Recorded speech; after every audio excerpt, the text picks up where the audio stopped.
Well, good afternoon. Thank you all so much for coming to our How to Market Your Summer Experience workshop. I'm Sue Kelly, one of the assistant directors in the Career Development Center, and I'm joined by my colleague, Emily Baxt, who's also an assistant director. We work a lot with first and second year students, undeclared, but we also see all majors. We would like to start off with a few notes. If you are here for a career readiness point, you are automatically registered.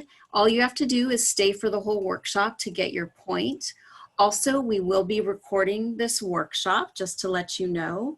And what we're going to do is start off with a poll. So Emily's going to get that started.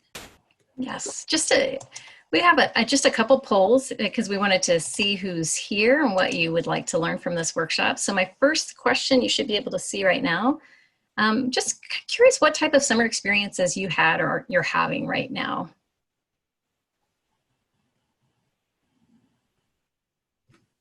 You should be able to mark multiple answers there too.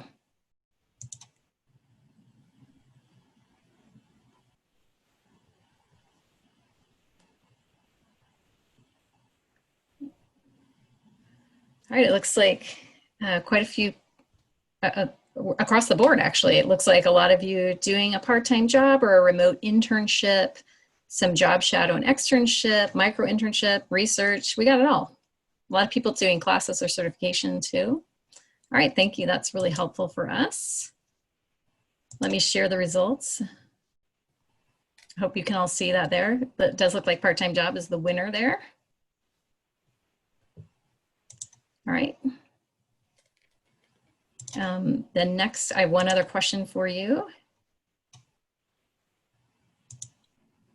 And that's just really what you want to focus on today. So Sue and I are planning on talking about resume, LinkedIn, and interviewing. We're just curious which one would be most important to you.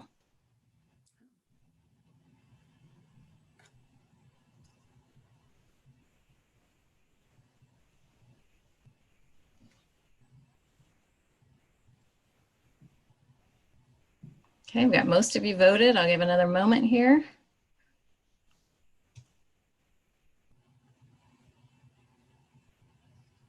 All right, let me share the results. You can see split right down the middle. So Sue, I'm glad we're talking about all three of these topics because it looks like we're going to talk about all of them.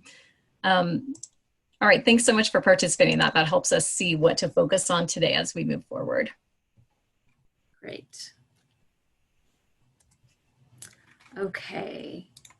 So for today, our workshop outcomes include, we would like for you to be able to identify at least 2 skills that employers are seeking in their college graduates. We will be telling you about more. We also would like you to be able to identify skills or knowledge that you've developed through your summer experience.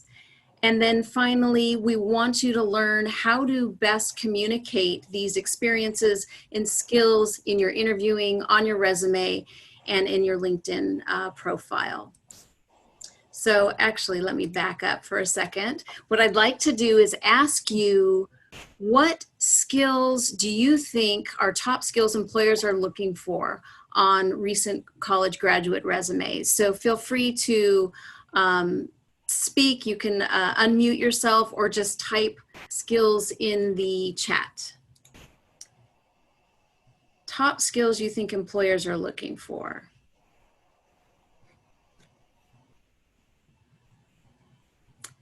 Any guesses, any ideas?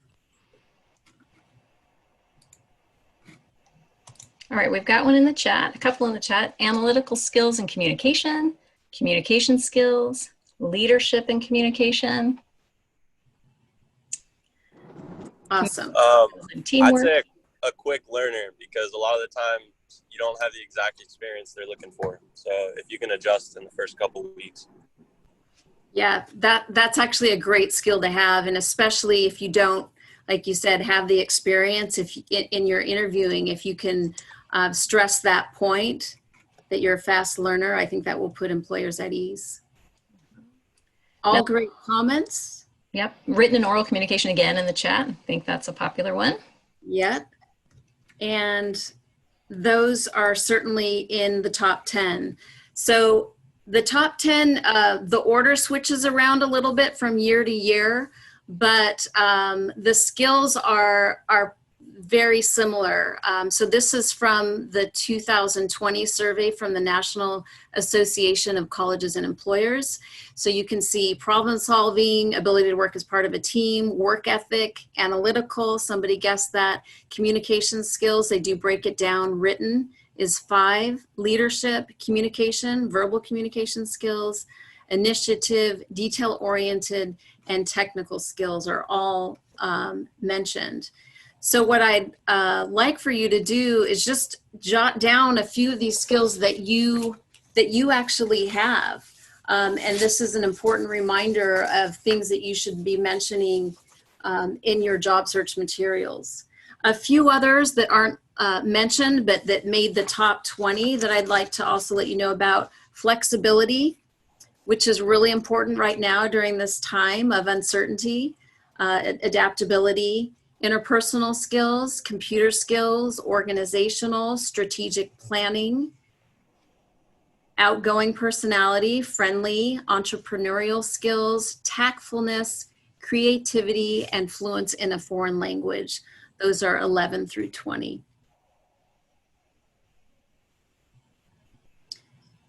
So in addition to these skills that were just mentioned, if you have developed other skills through your summer experience, just take a second to write those down.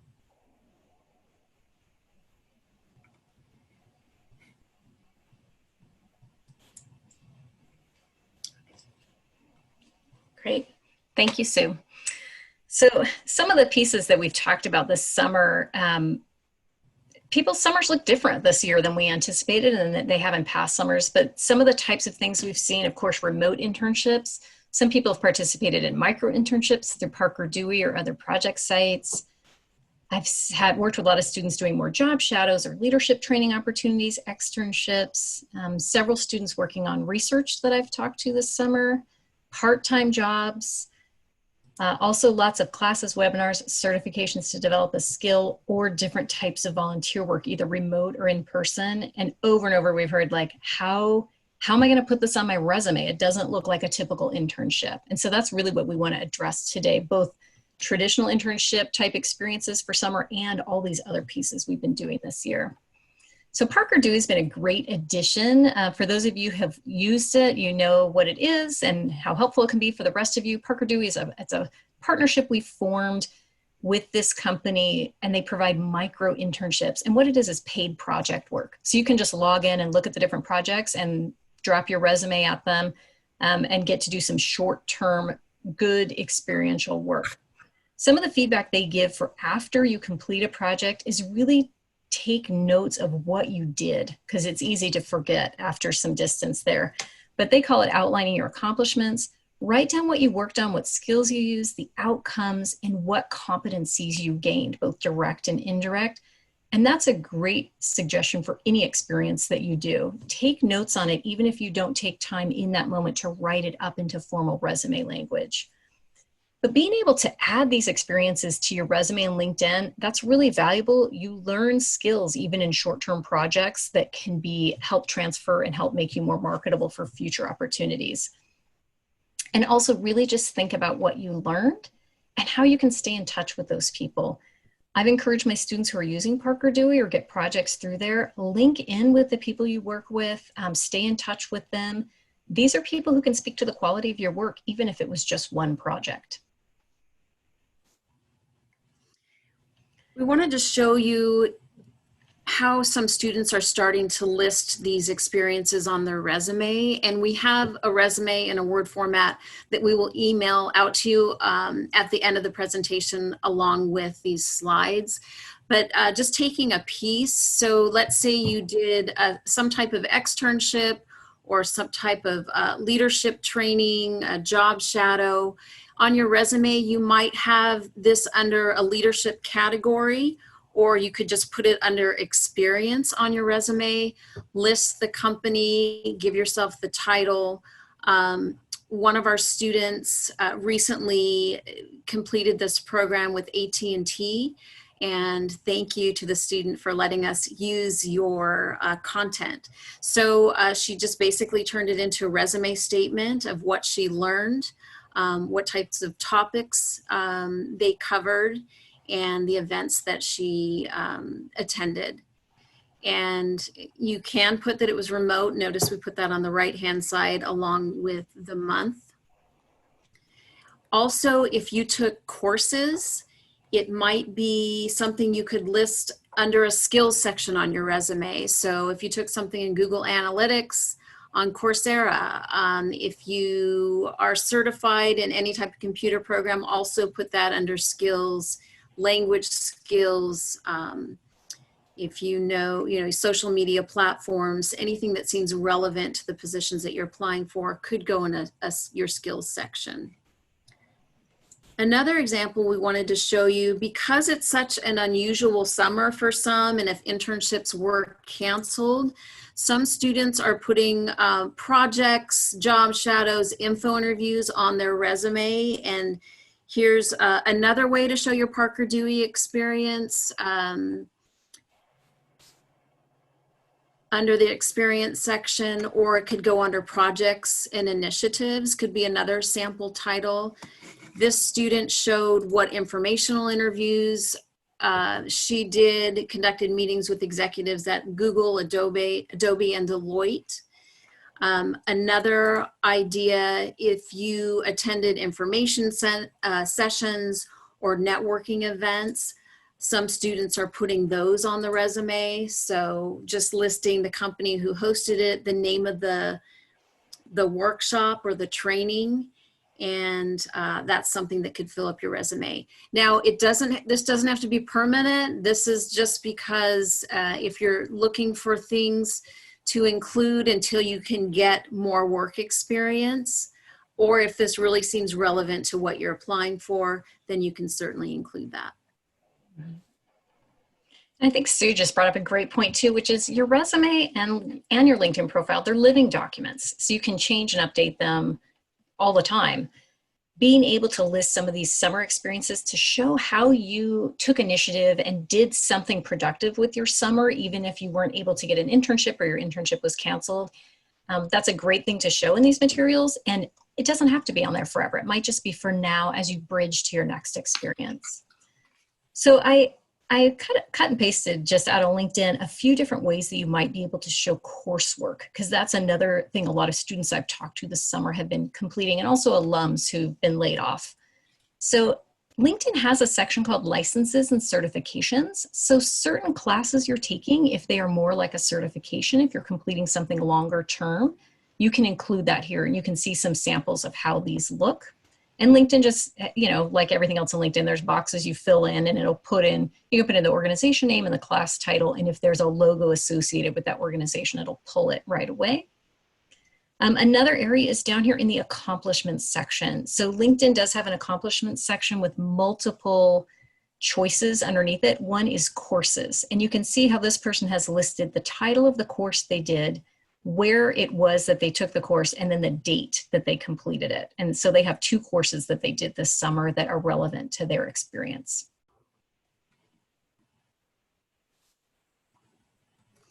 Another thing you want to do is make sure that your online presence now is professional.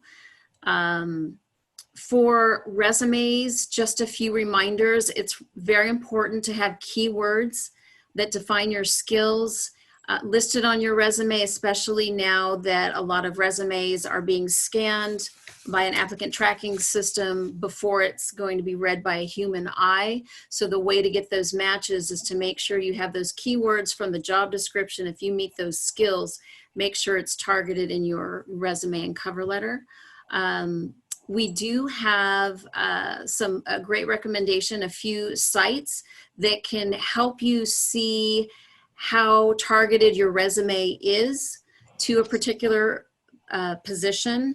And one site is called Carmen, and the other one is called JobScan. and they'll check your keyword usage, and you can see what percent of keywords that you have that are in the job description as well. So I would recommend checking those out. And for LinkedIn, 77% of employers use LinkedIn for recruiting. So definitely make sure your LinkedIn profile is updated. You feel free to have one of the career counselors review it with you if you're looking for ways on how to enhance your LinkedIn profile. Also on Handshake, it's important to create your profile and to fill in that information so employers can review that. And then just a reminder about social media. Employers are looking, and here's this next slide shows you what percent. We already mentioned 77% of employers are using LinkedIn to search your backgrounds. 63% are using Facebook. Instagram is getting more popular with recruiters. They're finding 35% are using Instagram. If it's a millennial recruiter, it's around 35%. If you're working at a technology company, 63% are using Instagram. They are looking for good things that you've done through your social media. Have you been involved in some type of service, organizations? Do you have mutual connections? Do you have samples of your work maybe on your LinkedIn profile? Have you created documents, writing, publications, research that you wanted to share on LinkedIn? But they're also looking for the bad.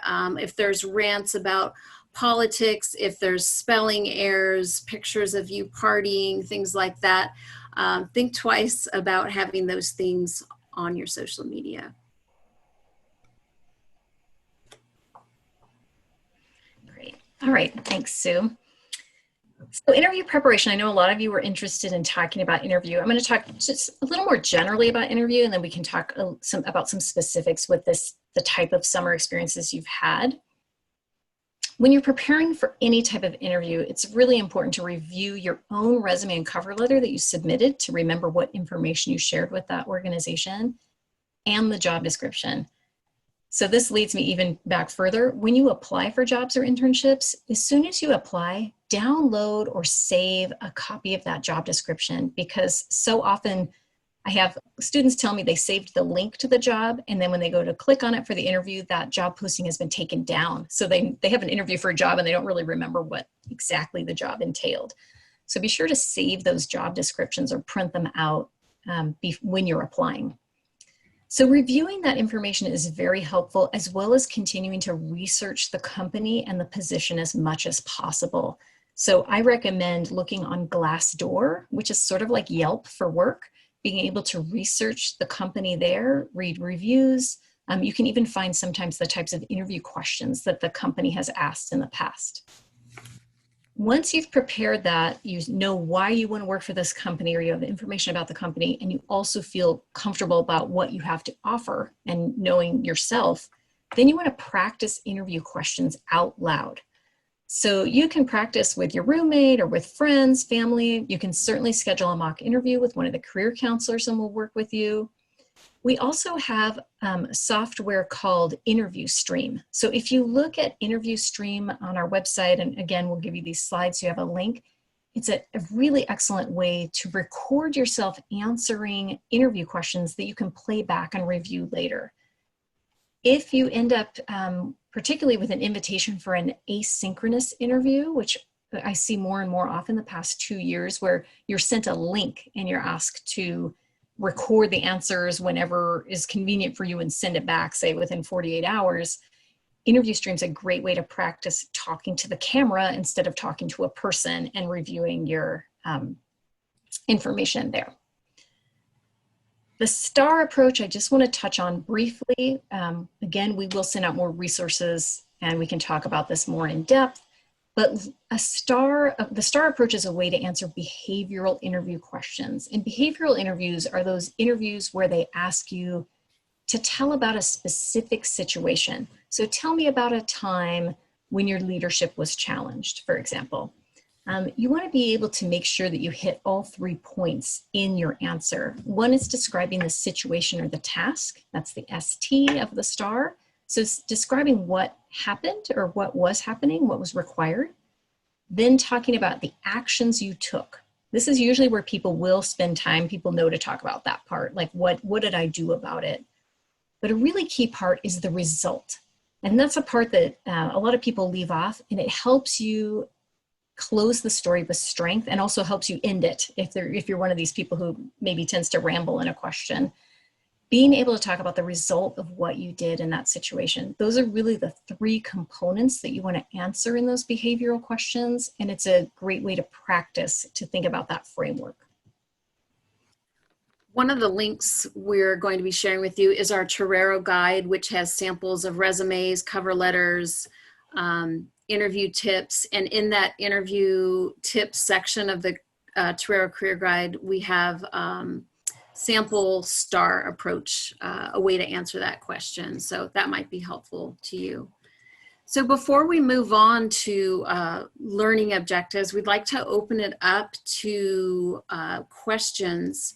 So feel free to write your question in the chat or just unmute yourself and speak up. We'd love to hear what questions you might have, any concerns, and most likely if you have the question, another student might as well.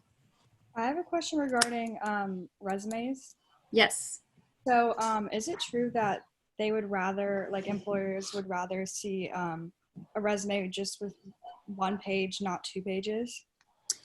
Yes, generally speaking for undergraduates, the goal, if you can, is to keep everything to 1 page. We do recommend that. You might want to have 2 different versions. You might want to have one resume with everything on it, and then your 1-page resume that's more targeted to particular positions you're applying for. And if you need help figuring out what to delete or take out, we're all very well experienced with that task and look forward to that challenge. If you're, certain fields are not as concerned about the 1-pager, but just as a general rule, we do recommend that. The nice thing about LinkedIn though, there's not a limit, so you can have more information on that. Great question. What else? While we wait for another question, I want to bring up one that I've heard a lot from students this summer. I've had, of course, a number of students who were unable to obtain an internship like they thought they would, or their internship was canceled. And a lot of students are just really worried, how am I going to talk about this in an interview that I didn't get this experience this summer? But I think it's really important to recognize that it's not personal. And I mean, for the rest of our lives, when somebody says 2020, people are going to know, oh, the COVID year, the COVID summer. It's just what's happening in the world right now. It's not personal. So being able to talk, don't focus on the fact, like, I couldn't get an interview, or I couldn't get an internship. I couldn't get this, I couldn't get that. Instead, focus on what you did do and be ready to talk in an interview to be able to say, I ended up having a really productive summer in a way that I didn't think. I was able to take a course on Google Analytics and learned more about using the dashboard in Tableau. Those 2 things combined have been really helpful for me as I move forward, both with my school projects and as I really explore my career options. Just being able to talk about something like that, be able to talk about it in a productive way, and don't worry about what you don't have. Just focus on what you did do. Great. Any other questions?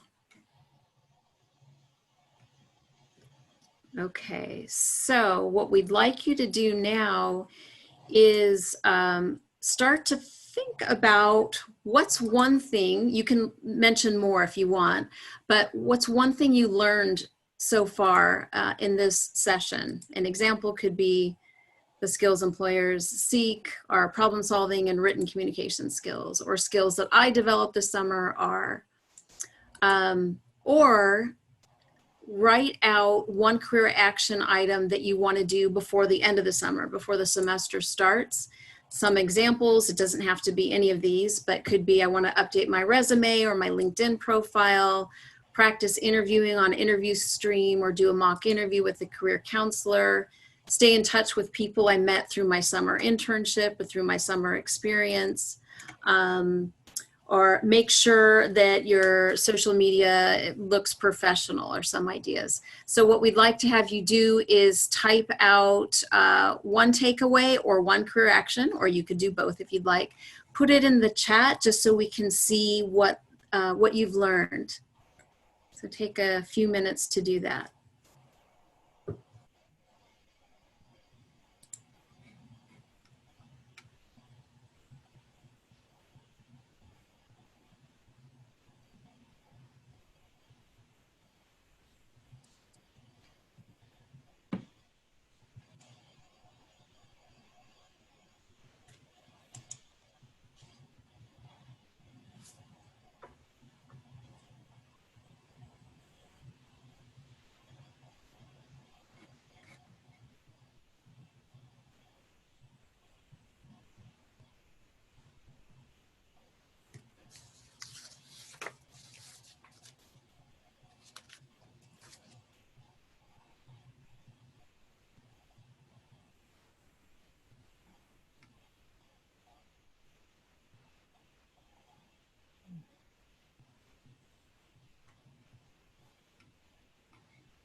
And then I have a question about, I was just wondering if there's like a way I can like have a Zoom meeting or send in my resume to get like a second look on it.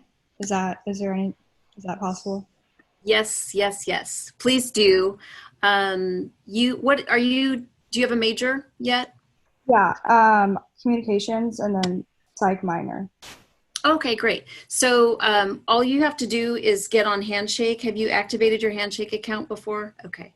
The easiest thing to do is get on Handshake and schedule an appointment with either me, Emily, Alex, Katie, or Raven. Raven, do you want to say hi? She's our newest staff member. She's a career counselor for the College of Arts and Sciences. And we would love to help you with your resume. And by the way, I was a comm major here too at USD. Awesome. Yes, hello all. I'm brand new, but I was a USD alum. So I'm really excited to work with you. Please make one-on-one appointments with any of the career counselors. We're always available to help you. So I'm excited to work with you in the future. Thank you, Raven. And Thanks, Diana, Raven. do you want to say hi too? Diana is our newest Employer Relations Assistant Director. Sure. So, hi everyone, I'm Diana Grant-Davey, and like Sue said, I've just joined the team about a month ago, and my role is really working with a lot of employers, both locally in San Diego and across the US, in kind of explaining to them just how great USD students and alumni are, and then from them kind of what type of roles they have so that we can connect them with you at career fairs, panels, things like that. So excited to see you all throughout the year. Thank you, Diana.